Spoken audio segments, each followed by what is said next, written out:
Hey everyone, I am back with the Honor Magic 7 Pro. So I'm actually working from home today, but during my lunchtime I thought, let's take a look at MagicOS, which is Honor's version of Android, their skin of Android. And I do think it improves Android. I think what they've done here is really, really good.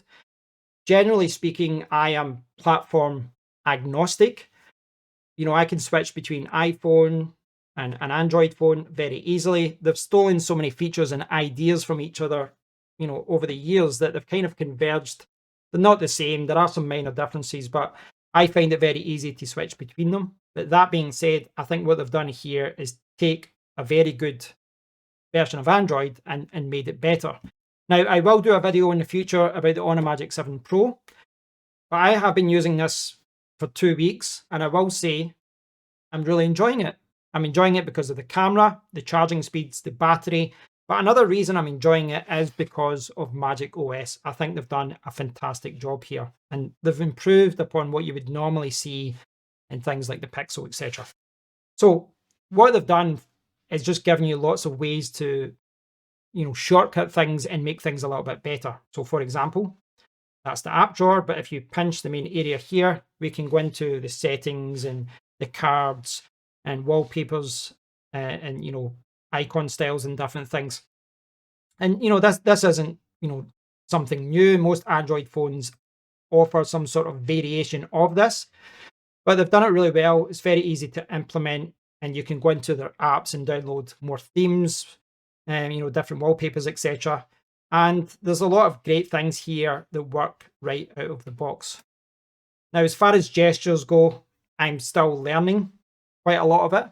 I only know like 5 or 10% of the gestures available, but I am getting used to it. And I think in most situations so far, when I see a gesture and I use it, I do think that it's not just thrown in there as a bonus, it does enhance the phone in some way. So let's see if I can get this right. If I do this, something like this.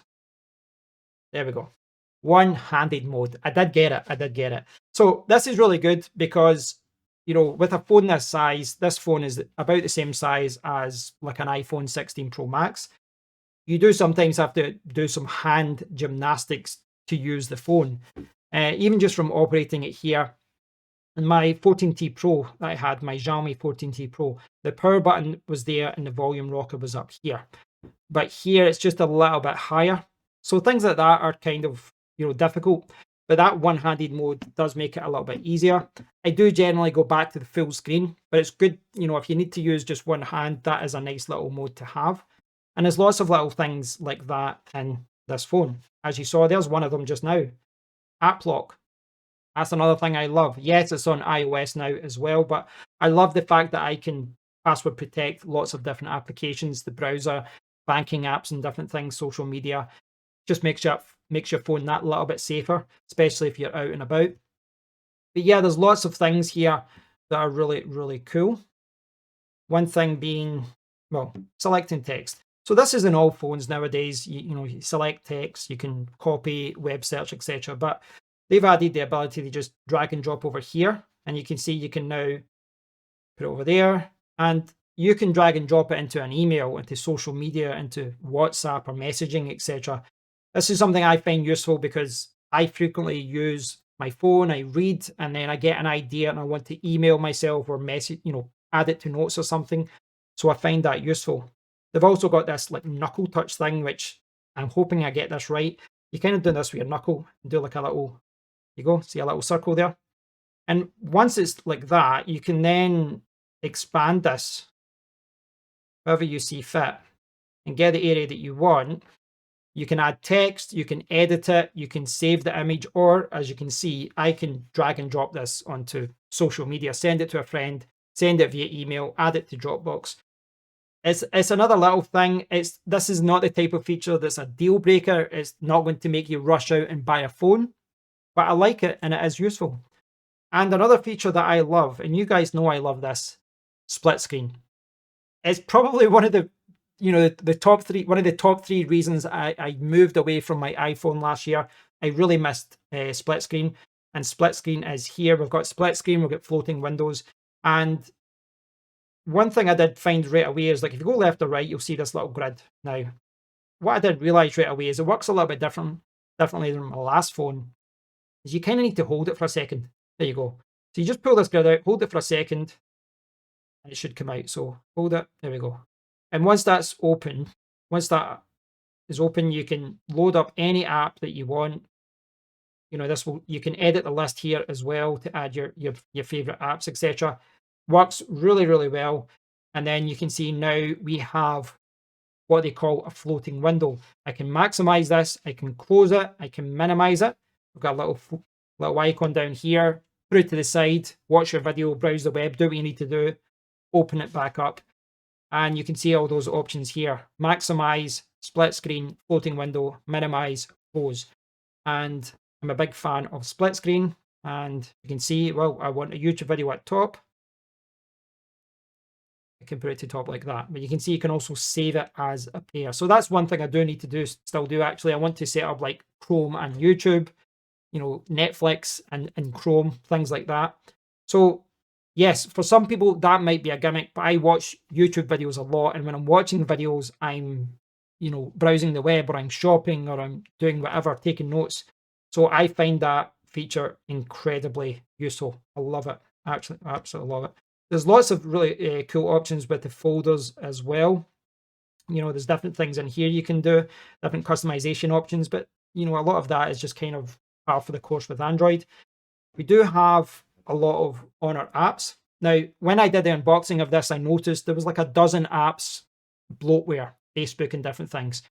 But you can remove them, you can uninstall them. There's no problems there.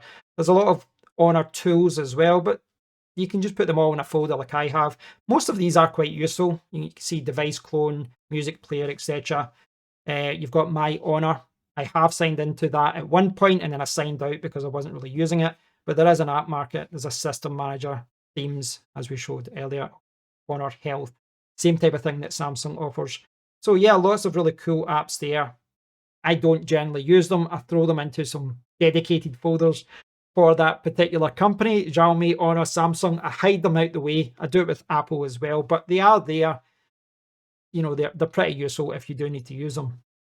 More customization options are here. If you look in the control center, there's a lot going on here, but it's really useful once you get used to it. At the top here, you've got the AI suggestions, and you know, it sounds fancy, AI suggestions. They're generally just showing you the last few icons or modes that you've used. Auto rotate, eye comfort.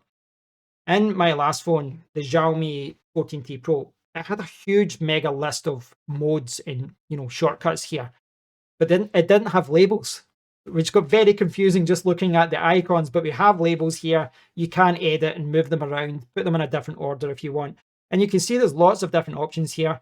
Bedtime mode, Honor Share, Recorder, device control, link to Windows, quick share, wireless projection, do not disturb, dark mode. The one I've been using a lot is eye comfort. It just changes the colors a little bit. And the other one I really do love is power saving mode. I use that a lot. And another feature, I've talked about this before, but I love the ultra power saving modes that you get in some Android phones, because you go out for the day, you're not checking your phone as much, but you want enough battery at the end of the day for your taxi. You know, with 29% battery, I'll still get like 15, 16 hours in this mode. So I love that mode. It's a mode I use a lot when I go out with friends. If I'm out all day long, then I'll switch that on to conserve battery, and it works incredibly well. The other mode there that you might have noticed is ebook mode. That's really interesting, because we go back here, see it's in color, etc. But if I switch on ebook mode, look at that. How cool is that? It's maybe a little bit gimmicky, but I've found myself, especially with Wikipedia, I found this to be a nice way to read. I'm not saying it's going to replace a Kindle or any kind of ebook or anything like that, but it's a nice little feature to have. And I don't know the tech behind all of this, the science behind it all, but it did seem like it wasn't straining my eyes as much. Go into the main settings area here. You can log into your Honor ID. There's some different options there. At the very bottom, You can obviously see, the phone, Snapdragon 8 Elite, 12 gigabytes of memory, internal storage, half a terabyte, etc. So there's lots of different options there. And if you go down here, you'll see Honor Connect. We've got Honor AI, Honor Eye Comfort. That's what I was talking about there. Defocus, Eye Care, Natural Tone. They've got the ultra high frequency PWM dimming to, prevent headaches and different things. A lot of people suffer from that. So lots of good display options. You'll see more display options in there as well. Ebook mode, screen refresh rate. You can set it up to 120 if you wish. I've just got the dynamic mode. So lots of great options there. Lots of options for the home screen. I don't usually go to town with styling, but it's there if you want it.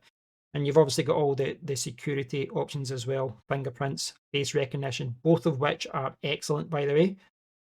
And I like the fact that you get both. I've always found that to be a limitation with the iPhone, that you only had Face ID. I'd like to have a fingerprint and Face ID because it just covers more situations if you're driving, etc. Not that you should be using your car whilst driving, but just the idea of the phone being on the holder. But yeah, lots of different options there as far as protecting apps and different things. So plenty of options there, biometrics with customizations. I've not even scratched the surface really with what it can do with this. And there's lots of little things in here as well, as far as when you look at an app, it's telling you how much is being used and different things as well. Just giving you a better picture as to what apps are draining battery and, whether you use them a lot, etc. So I do like stock Android, and I get why a lot of people love the Pixel range. But I do think that what Honor have done here is take the stock version of Android and they've tweaked it. And maybe some people would feel that a lot of these customizations and tweaks go into the bloatware category. There's too much. They don't like that. And I get that. I do get that. But I think everything they've done here, there has been a purpose for why they've done it. And I do think it is enhancing my experience of using the phone. And it's one of the reasons I do like the phone. Now, if you're wondering why there's a scratch there, there's a little film, a little screen protector that they give you when you get the phone. And it scratches very, very easily. But I just haven't bought a screen protector yet for the phone. So that little scratch remains. So, as always, guys, if you enjoyed the video, thumbs up, subscribe to the channel if you want to hear more. But at this point, I'd just like to put it over to you. Please do leave a comment. Let me know what you think about the Honor Magic 7 Pro, and let me know what you think about Honor MagicOS. This was, and still is, I guess, my first experience with an Honor phone in MagicOS. I've never not bought an Honor phone for any reason. This is just my first time buying an Honor phone because I saw a nice phone that I like. But I must say, after using MagicOS, it has converted me. I'm really impressed with what they've done here. And let me know if you feel the same. So as always, guys, hope you've enjoyed the video. And until next time, take care.